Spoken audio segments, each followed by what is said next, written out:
Morning light crept over the thatched roofs of Cedar Creek. Inside a mud brick house at the edge of the cassava fields, Maria groaned through her last push. A baby slid into the midwife's hands, pink, wailing, alive. But when the midwife held the child up, the room fell silent. The girl's face looked wrong, the neighbors would later whisper. Her nose sat crooked. Her eyelids drooped unevenly. One ear folded like a wilting leaf. Skin rough, almost pitted, as if the world had tried to carve on newborn clay and stopped halfway. Maria only saw tiny fingers curling around her thumb. "Lily," she whispered. "My flower." Her husband Jonas couldn't speak. He stepped back again, until his back hit the doorway. Then he fled outside, past curious villagers who peered in. Someone muttered, "Bad sign." Another crossed herself. That afternoon, the village drummer spread the news without touching a drum. Tongues were faster. By nightfall, Cedar Creek had given the baby cruel names: Stoneface, Cursed One, Shadow Girl. Maria kept Lily on her back while she weeded the farm, sang to her while grinding maize, prayed over her at dusk. She told stories about spirits who loved odd shapes. Jonas rarely joined. When neighbors visited, he stayed in the yard sharpening a cutlass that never seemed sharp enough. At 3, Lily tried to follow other toddlers. Mothers tugged their children away like cloth from fire. At 4, she talked to goats because goats never stared. At 5, she learned to hide her smile with both hands. One dusty market morning, Lily, now 6, walked beside Maria to sell tomatoes. Near the well, village boys spotted her. Victor Benson, the mayor's proud son, cupped his hands and shouted, "Monster face!" Others echoed until the entire row of stalls rang with laughter. Tomatoes slipped from Lily's basket, burst red in the dirt. Jonas, standing nearby, did not defend her. He stared at the sky instead. Maria knelt, wiped dust off Lily's cheek. Remember, heart first. But the words couldn't plug the leak inside the child. That evening, as crickets started their choir, Lily slipped away. Barefoot, she climbed the slope behind the yam fields into tall trees humming with night voices. Tears blurred her sight, yet she walked deeper, guided by anger more than feet. Moonlight painted silver stripes on the ground. She stopped beside a fallen iroko, pressed both palms to her heartbeat, and made a vow that was more growl than words. "I will not cry again. I will grow strong. One day, they will see." Leaves rustled like quiet applause. Somewhere an owl hooted, agreeing.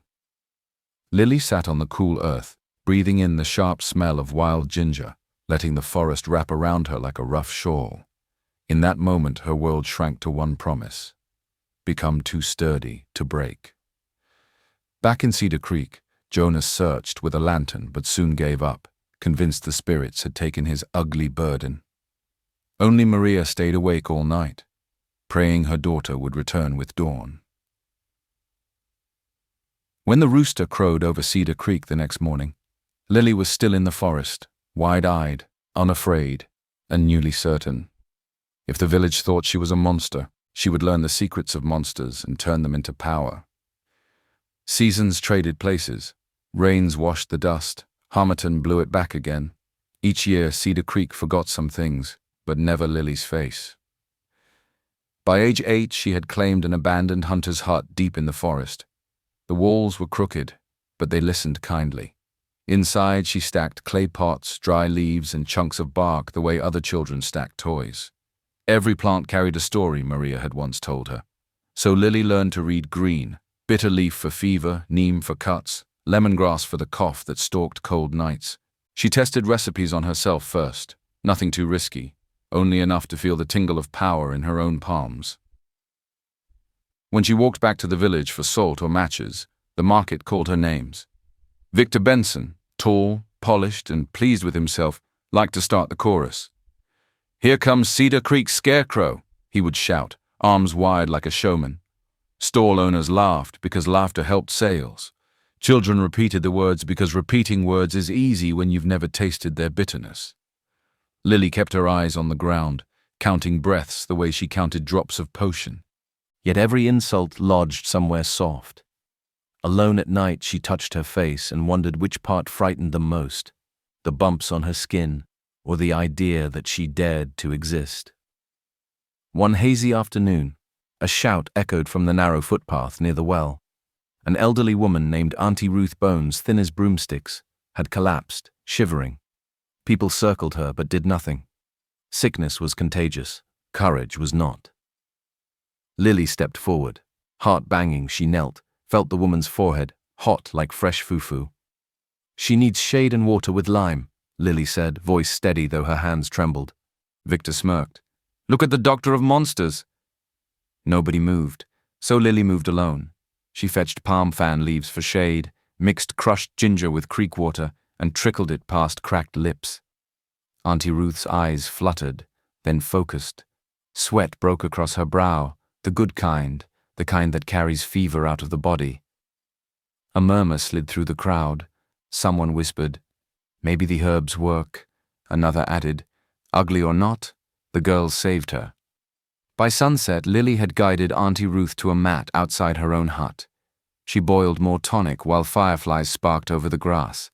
The next morning, Ruth sat up, breathing easy. She clasped Lily's misshapen hands and said, "Child, God hides diamonds in rough stones." News sprinted faster than Victor's jokes. People still stared at Lily, but now some stares looked curious, even hopeful. Mothers began leaving small bundles, half a yam, a scoop of rice, near the forest edge as silent payment. Lily pretended not to notice the gifts, yet she cooked them, and her hut smelled less like loneliness. Victor noticed too. Each market day he raised his voice louder. He invented new nicknames: Herb Hag, Fever Witch. Laughter joined him, but fewer throats joined each week. Mockery is fun until doubt creeps in. One quiet evening, Lily sat beside her clay pots, turning a dried leaf between her fingers.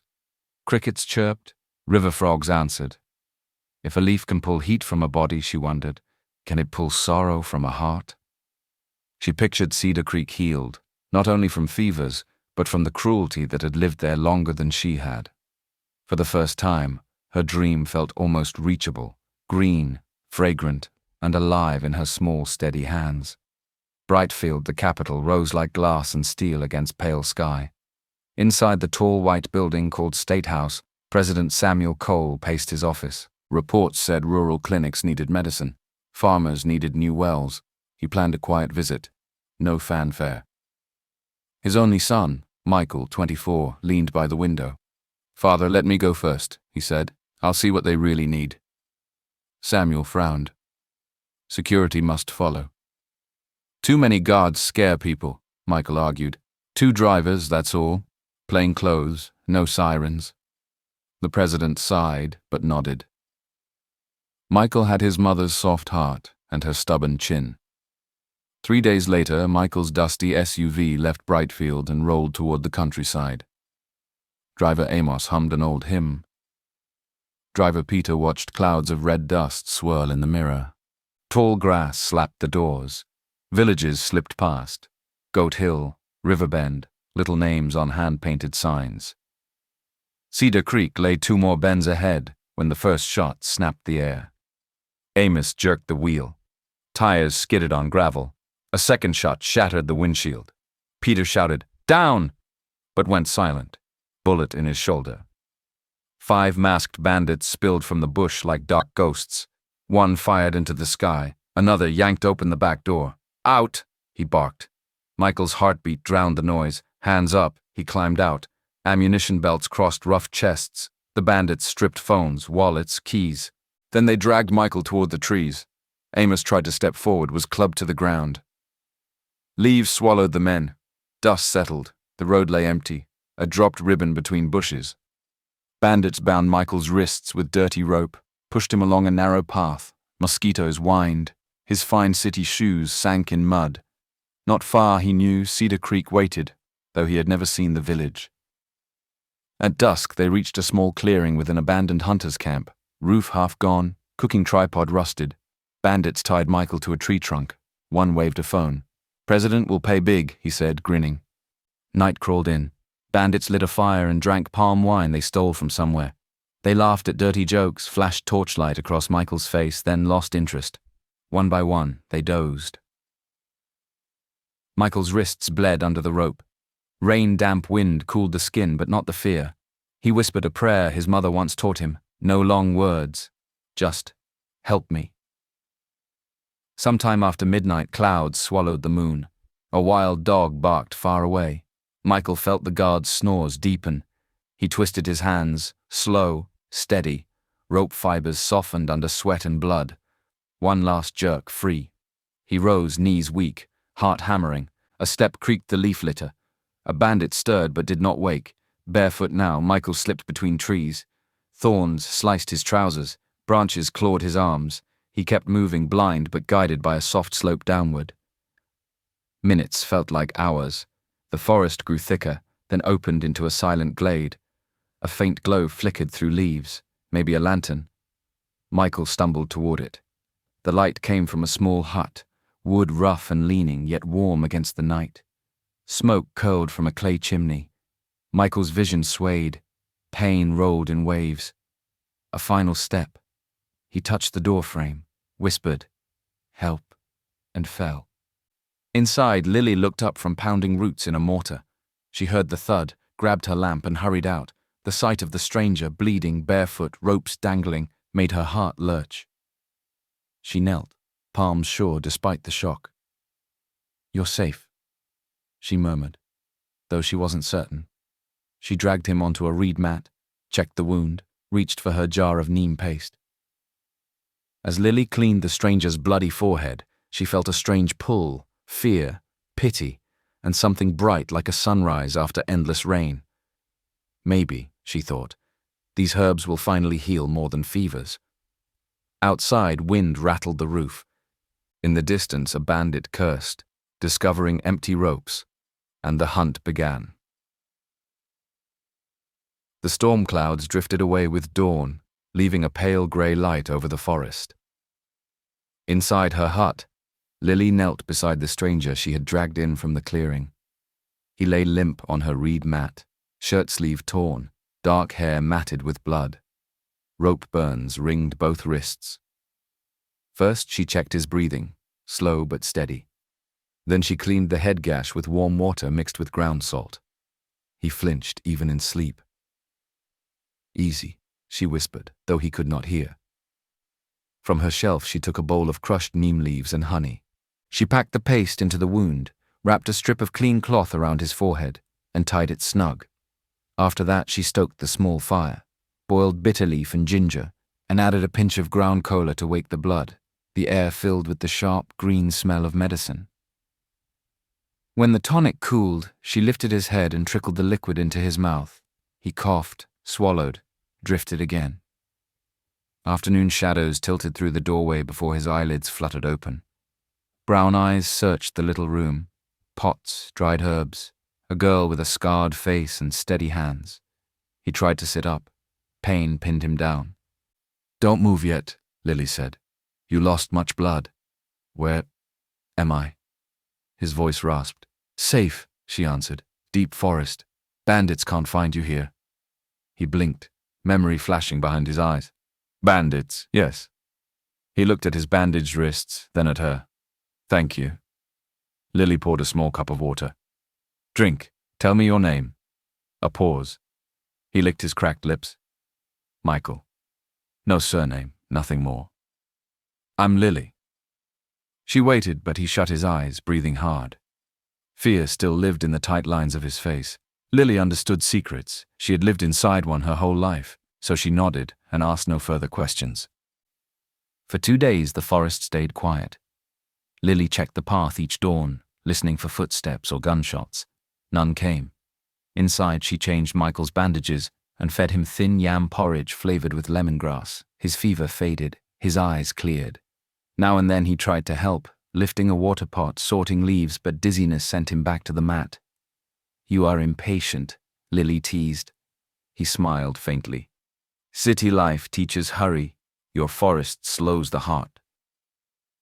When he slept, Lily caught herself studying his face, smooth brow, strong jaw, a faint dimple when he smiled.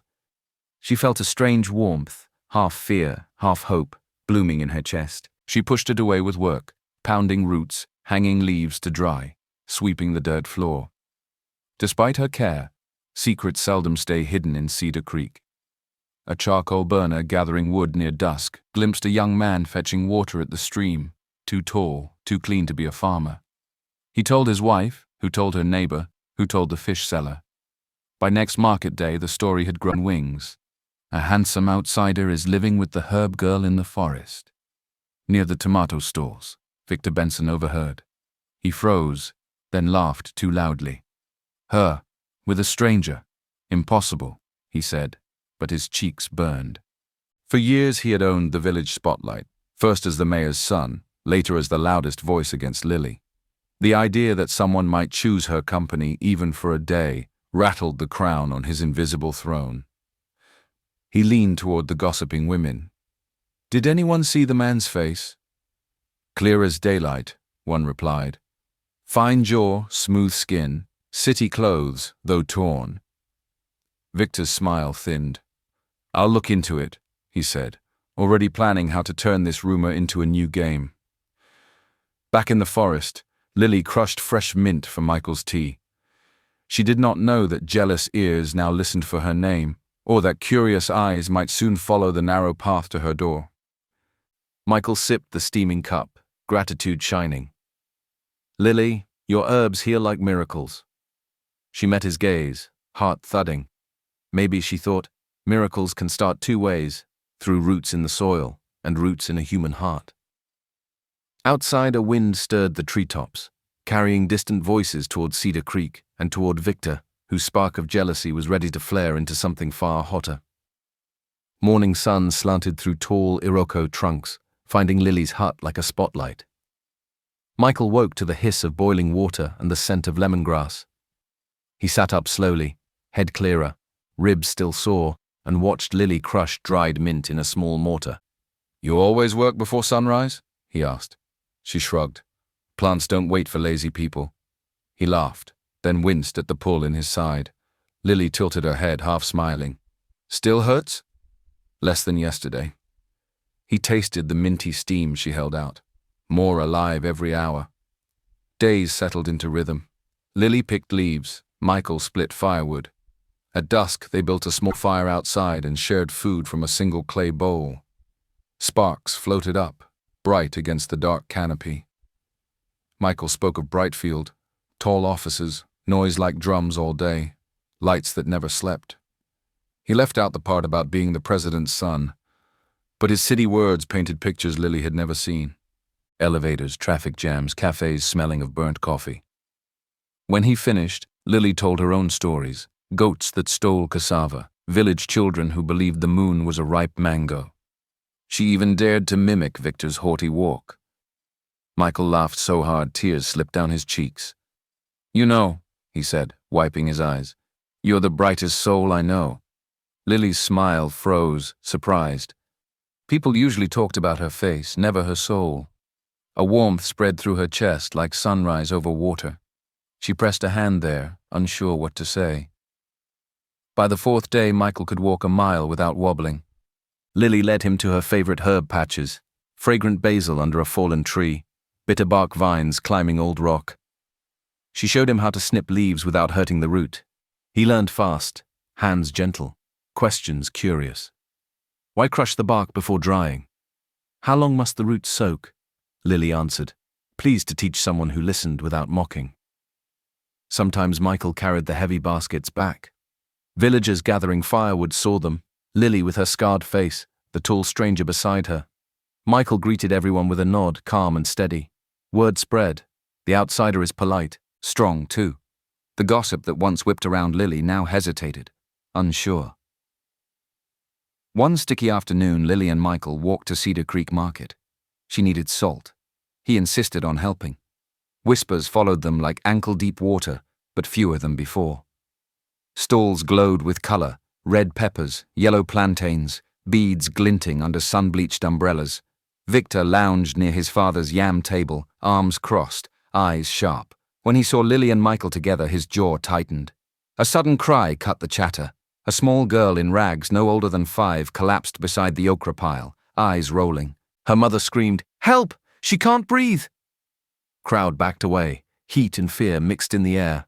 Lily pushed forward. Give her space. She knelt, felt the child's pulse, racing, skin hot. Heat stroke, maybe.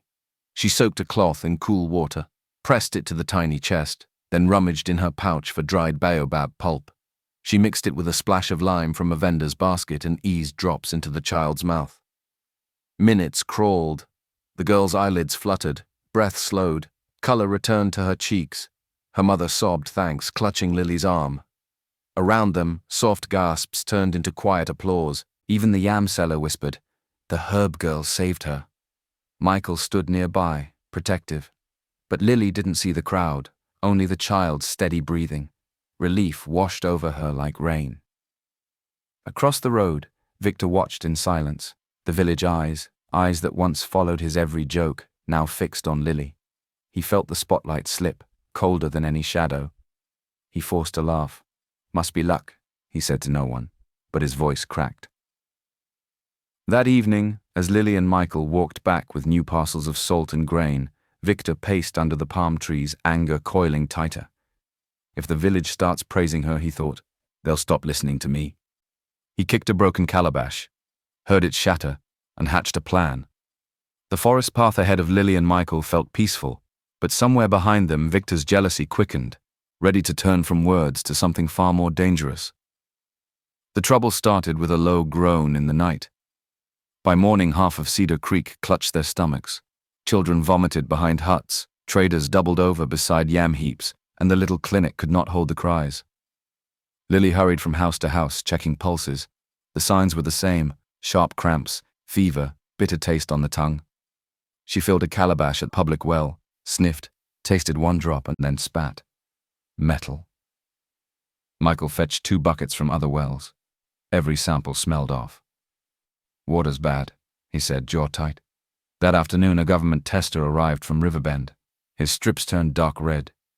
"Toxins," he announced. "Likely runoff from illegal gold pits upriver." Mayor Benson called a meeting under the old flame tree.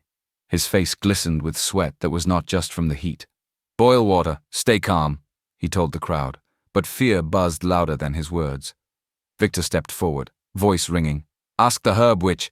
She plays with strange powders. Maybe she poisoned us to look like a savior." Murmurs rolled through the people. Some eyed Lily with fresh suspicion. Michael's fists clenched, but Lily touched his arm. "Truth wins slower," she whispered, "but it still wins." Back in her hut, Lily crushed burnt palm kernels into fine black dust, natural charcoal. She mixed it with dried mint and a little honey, rolling tiny gray tablets. Michael cut banana leaves into packets. They worked past midnight, hands black, hearts steady. At dawn, they handed out tablets in the market. "Chew one," Lily instructed. "Drink boiled water. Charcoal traps the poison. Mint cools the gut."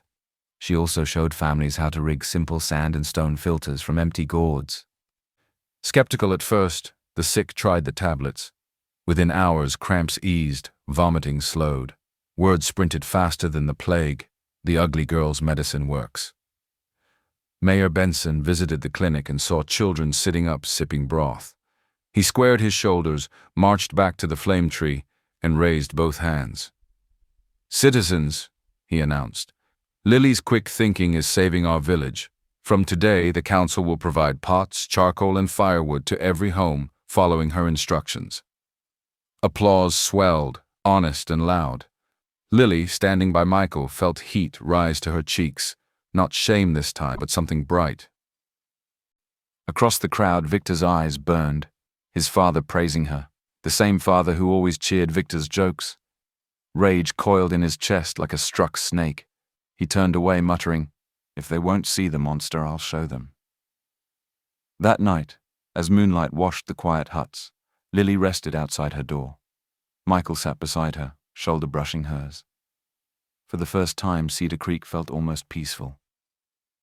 But in a darker corner of the village, Victor sharpened a machete that didn't need sharpening, sparks flying like angry fireflies. Jealousy had left the realm of words. It was ready for deeds, and the forest path to Lily's hut lay wide open. Morning drums called Cedar Creek to the square. Sunlight bounced off tin roofs. Children chased each other. and traders opened baskets of fresh yam. In the middle stood Michael, weakness gone, shoulders straight. Beside him, Lily gripped a folded list of water safety tips, ready to speak. Michael raised one hand. "Friends," he said, voice clear. "2 weeks ago I reached your forest half dead. One person saved me, Lily." He turned, meeting her eyes. "You healed my wounds, guided my steps, and showed me what courage looks like." Lily's cheeks warmed. The crowd hummed, admiration mixed with curiosity. Michael took a slow breath. "When times are safe, I want Lily to be my wife."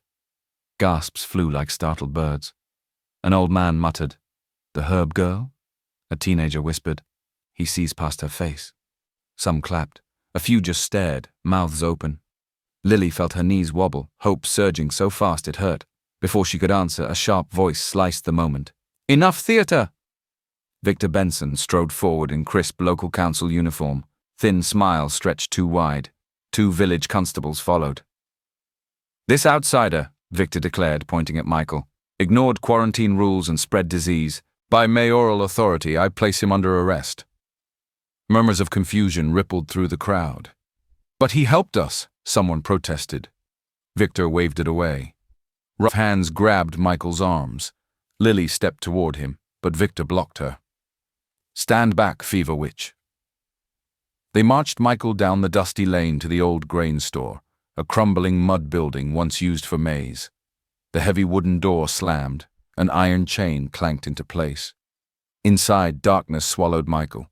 He pressed his ear to the door but heard only Victor's fading footsteps and Lily's voice far off, calling his name until it broke. That night, Lily knelt on her hut floor, grinding pale roots in a stone mortar. The paste smelled earthy and bitter, sleeping roots strong enough to slow a heart, harmless in careful drops. She packed it into a small gourd, hands steady, eyes blazing. "He will not die behind those doors," she whispered to the night. "Not while I breathe." Outside, wind rattled leaves. Far across the village, Victor sat on his veranda, sure the spotlight had returned to him. He did not see the shadow moving through the forest. Lily, cloak of anger around her, carrying a potion and a plan. The moon hung thin as a fingernail when Lily slipped toward the grain store. In one hand she carried a basket of dried hibiscus, in the other a tiny gourd that held the sleeping root potion. A lone village guard, Rufus, dozed on a stool by the door. She cleared her throat. "Rufus, the sick need these flowers for fever tea. You like tea, don't you?" His eyes flicked from the basket to Lily's face. Everyone knew her herbs worked, and Rufus liked free medicine more than rules. He let her pass, pocketing a handful of blossoms. Inside, the air smelled of dust and fear. Michael lay on a mat, wrists still tied. He sat up when he heard her step. "Drink this," she whispered, uncorking the gourd. "What is it?" "A trick to fool enemies. It will slow your heart, but not stop it. Trust me." Michael held her gaze, nodded once, and swallowed the bitter liquid. Within minutes his pulse fluttered like a weak bird, then settled to a whisper. Lily laid him back, loosened the ropes, and hurried outside. At dawn, Victor strutted into the square, voice booming. "The prisoner is dead, struck down by guilt and sickness." 2 guards carried a bamboo stretcher wrapped in a faded cloth. Villagers gasped. Some crossed themselves, others looked away. Lily stood at the edge, head bowed, biting her lip. "Hold on," she prayed. Victor ordered the body taken to the forest edge for a quick burial, to keep the village safe. He didn't notice Lily slip behind the procession, veil covering her face. They lowered the stretcher into a shallow grave and shoveled loose soil over it. Victor spat on the mound for good measure, then marched off to receive condolences he had written himself. Darkness returned. Crickets sang. Lily crept to the burial site with a short hoe and trembling arms. She dug, breath ragged, until metal scraped bamboo. She tugged the stretcher free, cut the cloth, pressed her ear to Michael's chest. Faint thump, still there. She massaged his sternum, counted beats, whispered his name. After 3 drops of counter potion touched his tongue, Michael's eyelids fluttered. "Am I dead?" he croaked.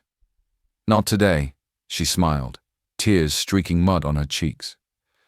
They wrapped themselves in spare blankets and hurried along a back path toward Riverbend, the next town downriver. Every step away from Cedar Creek felt like a stolen heartbeat. Riverbend's first lights flickered just before dawn. A roadside kiosk held a dusty TV tuned to the national morning news. While Lily bartered for water, Michael leaned against the post, weary but alive. The presenter's voice floated out. Breaking search widens for President Cole's missing son, Michael. Authorities release photo of rare star-shaped birthmark on his right shoulder. Wind lifted Michael's torn sleeve. Under fading lantern light, the same star-shaped mark stood clear on his skin. An old farmer at the kiosk squinted from TV to Michael. His jaw dropped. Lily turned, saw the farmer's eyes, then the screen, then the mark. Her pulse hammered. Secrets can hide in forests, she thought, but not in daylight. Sirens wailed somewhere across the river, growing louder. Lily grabbed Michael's hand. "We have to move now. The whole country just learned who you are." Sirens echoed over Riverbend's rusty rooftops. Soldiers in green uniforms leapt from trucks, radios crackling. They held up a printed photo of a star-shaped birthmark. Shopkeepers shook their heads, wide-eyed. Lily tugged Michael behind a bread stall. "They're looking for you." Michael drew a long breath. "I can't hide anymore." He stepped into the street, arms raised. "I'm Michael Cole, the president's son." Gasps rippled. The nearest captain hurried over, checked the birthmark, then saluted. "Sir, we feared the worst." Michael pointed at Lily. "She saved me. She hid me. Treat her with respect." The captain nodded, lifted his radio. Within minutes, 2 vehicles rolled them back toward Cedar Creek, lights flashing through dawn mist. By the time they reached the village square, more troops had arrived. Curious villagers crowded behind rope lines. Mayor Benson wiped sweat from his brow. Victor hovered at his elbow, face pale. Michael climbed onto a wooden crate. His voice rang clear. "I was kidnapped on my way to help rural clinics. I escaped and found shelter here. Instead of support, your counsel's son, Victor, threw me in a grain store on false charges." A stunned hush fell. Michael turned to Lily beside him.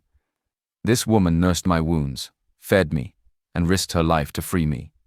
She is the reason I stand here alive." The captain snapped handcuffs on Victor. "You are under arrest for false imprisonment and endangering a state official." Victor's bravado crumbled. He stammered, "Father, do something." Mayor Benson's shoulders sagged. He faced the crowd. "I failed you. I let jealousy blind my judgment." He pulled off his mayoral sash and laid it at Michael's feet. "I resign." One by one, villagers shuffled forward. Women with babies, farmers in muddy boots, the boys who once chanted "Monster Face." Each offered soft words as small gifts, a basket of groundnuts, a length of bright cloth, a whispered sorry. Lily's hands trembled as she accepted a carved wooden comb from Auntie Ruth. "Your herbs saved my granddaughter," the old woman said, eyes shining. Tears blurred Lily's vision.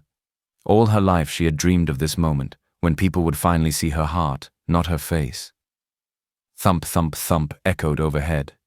A silver helicopter circled once and settled on the football field. Dust whirled. Soldiers formed a path. President Samuel Cole stepped out, tall and gray-haired, worry lines etched deep.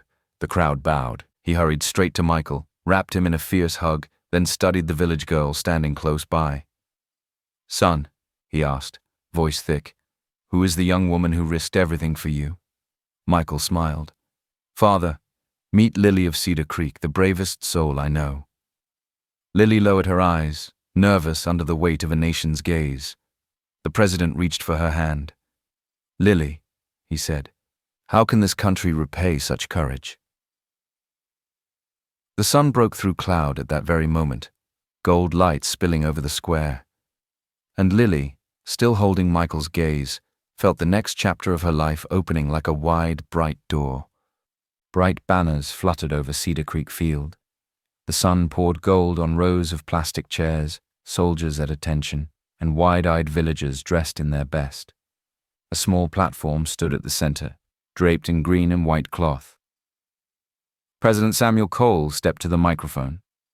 "Today," he began, "we honor a healer who showed more bravery than an army." He turned, hand outstretched. "Lily, please join me." Lily walked up, ankles trembling, but the crowd's cheers steadied her. The president unrolled a parchment. "By executive grant, Cedar Creek will receive a modern clinic, medicine, lab, solar power under the leadership of Dr. Lilly." Applause thundered. Lily's breath caught. The title felt huge, yet it fit. Near the stage, Victor Benson stood between two officers. Court papers waited in the Capitol, proof of his crimes. He met Lily's eyes, anger gone, only shame left. When reporters asked if she wanted the harshest sentence, Lily shook her head. "I forgive him," she said, "but I will not forget. Let the law teach him better." Victor lowered his gaze. It was the first time Lily had ever seen him silent. After the ceremony, families gathered under a blooming flame tree.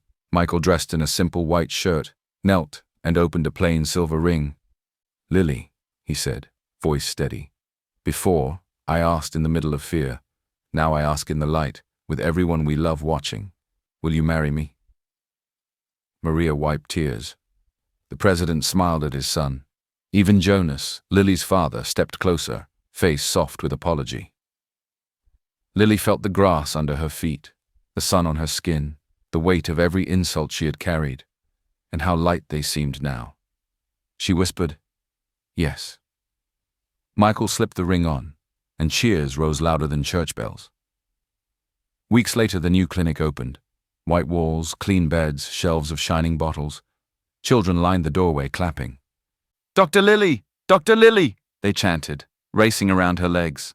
These were the same children who once called her monster. Lily knelt, touched each small head, laughter bright.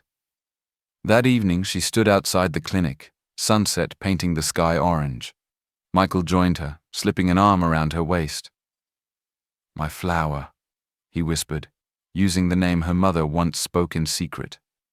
Lily looked over the village, fields, wells, faces.